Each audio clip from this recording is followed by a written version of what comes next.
So I'm going to pour the darker color in here first.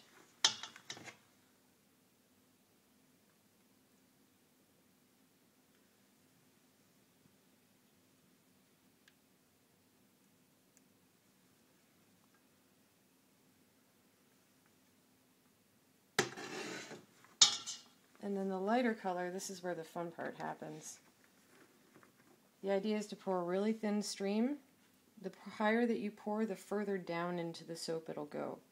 So I want to start out with pouring from really high up.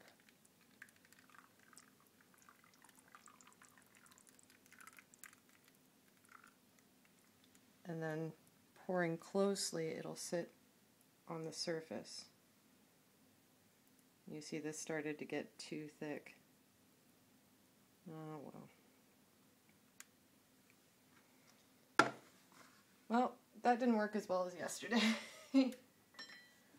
But the idea is to kind of put your stick in then, and then swirl in circles.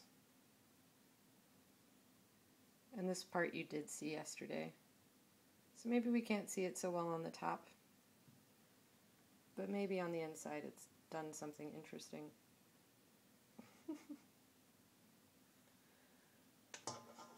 So that's it.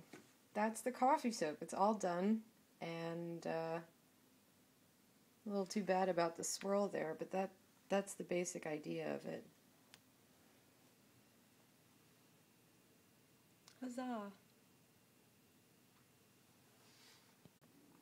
Hey everybody, so the coffee soap is hardened. 24 hours has gone by, but there's this crazy spot right here. And I'm not sure if that's from the gel phase or what is going on with the coloring there. There's part of the swirl, you can see it really good in that one spot. But this is the spot also where the wax paper was that I put over it so that my towel doesn't go right into the soap. Any ideas, guys, as to what that could possibly be? It feels a lot less mushy than yesterday's, the tea. But this is the coffee. So I'm going to unmold it now. And we're going to cut it. First things first, unmold.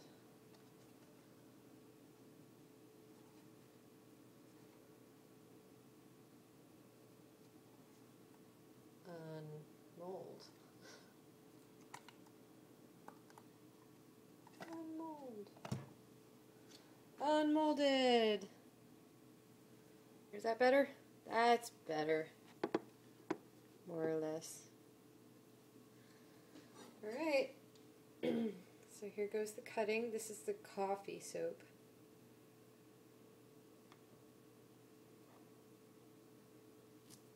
Ooh, mushy. I don't know why I'm surprised anymore. Every time it comes out and it's kind of mushy, I'm like, oh, this one is pretty mushy. Yeah, they're all going to be mushy. Here, check that out.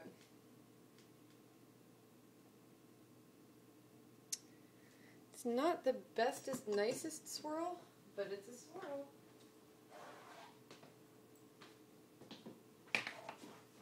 Also, this soap feels a lot better than yesterday's. And when I say feels, I mean it feels more like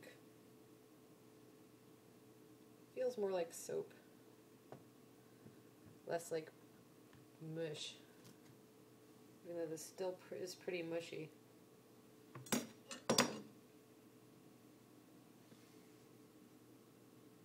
Yay! Sorta swirls. Someday I'll get really good at the swirls, and then I can make it look like cream is dropping into coffee. See, these are my daydreams. These are the things I think about while I'm eating lunch. Like, I wonder how I can make it look like cream is dropping into coffee. That kind of, maybe. I don't know. That smell is really nice too. We put ancient Sedona in here, which is sort of an amber-based smell. amber and sort of vanilla-y. It's really mellow, really nice.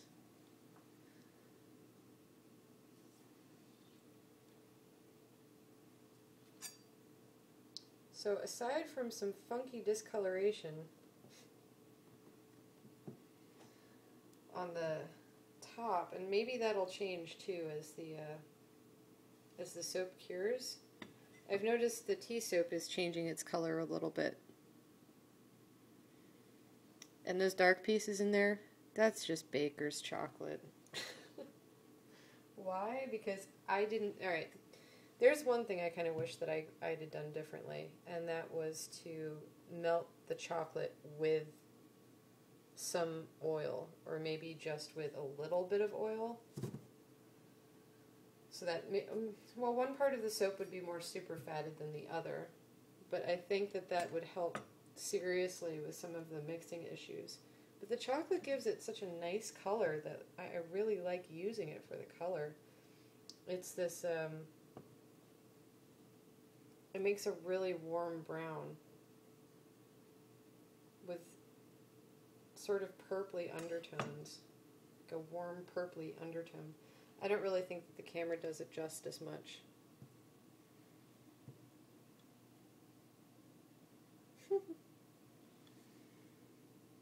There it is. It's the coffee soap. Well, for watching my videos. As I said before, this is the 12 Days of Soap series. So 12 days altogether. And this is the end of day 4.